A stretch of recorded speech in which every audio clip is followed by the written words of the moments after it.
Dumbbell bent over rows. This exercise is an absolute staple in the strength training world. Really good for building up strength through your upper back, through your core, through your arms, also too, building up muscle in those areas, and then from there, as well as improving posture.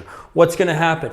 You're gonna have one knee placed down on the bench. From there, you want your hips to be level and square, so you don't wanna have one hip higher than the other, particularly the hip that's on the outside, because that can contribute to some over rotation. So try and make sure hips are leveled, and with that, we hinge down. This front hand can be positioned in a few areas. I like to have it on a little angle away from me, so not straight under. Ideally, as you reach forward, your shoulders are going to be in line with your hips as much as possible, so your torso is relatively parallel, maybe up at a 15-degree angle. You're gonna grab that dumbbell, head stays up, and then it's elbow to hip. You pull that elbow back, 1.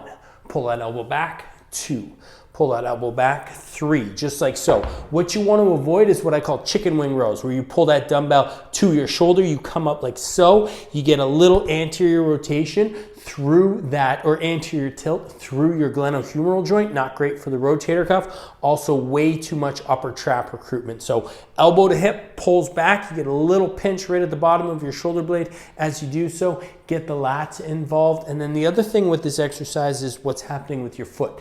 You have two options. You can bring your foot up, keep that knee bent, and what will happen is you can kind of use that knee as a pivot point to prevent, if I have my foot flat, my pivot point's gonna be my lower back. So typically with heavier weights, I tend to have that knee down. It's also okay to keep that foot flat as long as you have that form nice and strict. To recap, hips aligned, reach that hand out just a little bit, keep your head up, grab the dumbbell, pull elbow to hip, nice and strong, just like so. All your reps on one side, all your reps on the other side.